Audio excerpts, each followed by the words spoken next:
কোনো জায়গার থেকে ঘুরে আসার পর, বিশেষ করে মায়ের কাছ থেকে ঘুরে আসার পর সব কাজে যেন একটু অলসতা বোধ মনে হয়। কিন্তু ঘরের যা অবস্থা হয়ে থাকে, এতটাই এলোমেলো হয়ে থাকে যে ইচ্ছে না থাকা সত্ত্বেও কাজগুলো কিন্তু করতেই হয়।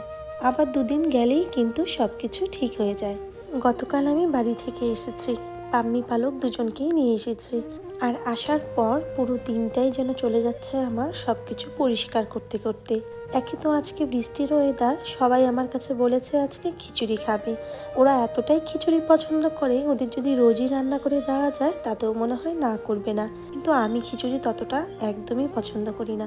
খিচুড়ি রান্না হলেও আমি কিন্তু আমার জন্য ভাতের ব্যবস্থাটা করেই রাখি। আজকে রান্না করতেও মন চাইছিল না, তাই যতটা পারলাম সহজভাবেই খিচুড়িটা রান্না করলাম।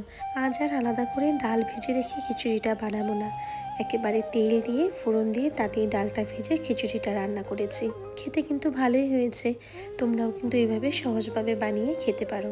আমরা যারা সারাদিন ঘরেই কাজ করতে করতে দিনটা চলে যায়, তাদের হয়তো এমনই হয় যে সারাদিন কাজ করে যখনই বসে রইলাম বা একটু মোবাইলটা হাতে নিলাম, ঠিক সেই সময়ই ঘরের ছেলে মানুষ ঘরে ঢুকবে, ঢুকেই বলবে সারাদিন তোমরা কি করছো, সারাদিনই মোবাইলটা খোঁজাচ্ছ। কিন্তু যে টাইমগুলোতে আমরা কাজকর্মগুলো করে থাকি সে সময় কিন্তু ওদের কারোরই চোখে পড়ে না।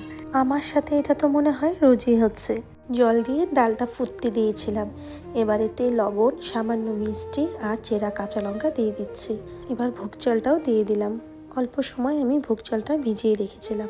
রান্না করতে করতে নিজের জন্য একটা পাকা পেঁপে কেটে খেয়ে নিলাম। আজকে রান্না করলাম খিচুড়ি, নিরামিষ লাবড়া, আলু ভাজা আর ডিমের অমলেট, সাথে ছিল একটু আচারও। খিচুড়িটা হয়ে এসেছে, নামানোর আগে একটু আদা কুচি, জিরের গুঁড়ো আর সামান্য ঘি দিয়ে নামিয়ে নিলাম। কিছুটা বেড়ে এখন নিচে দাদা আর বৌদিকে দিয়ে আসবো। আমাদের কিন্তু এই দেয়া নেয়াটা রোজই হয়ে থাকে। আমার এই ডেইলি সাদামাটা লাইফস্টাইলগুলো তোমাদের সাথে শেয়ার করছি, আর তোমরা আমাকে অনেক ভালোবাসা দিচ্ছ। তার জন্যই আমি আরও এই ভিডিও করার এতটাই সাহস পাচ্ছি। অসংখ্য ধন্যবাদ তোমাদের সবাইকে। আজ শনিবার, আমাদের দোকান বন্ধ থাকে, তাই সবাই একসঙ্গেই আজকে দুপুরে খাওয়াটা করতে পেরেছি। এখন তবে আসি, দেখা হবে তোমাদের সাথে আমার আবার অন্য কোনো গল্প নিয়ে অন্য কোনো ভিডিওতে।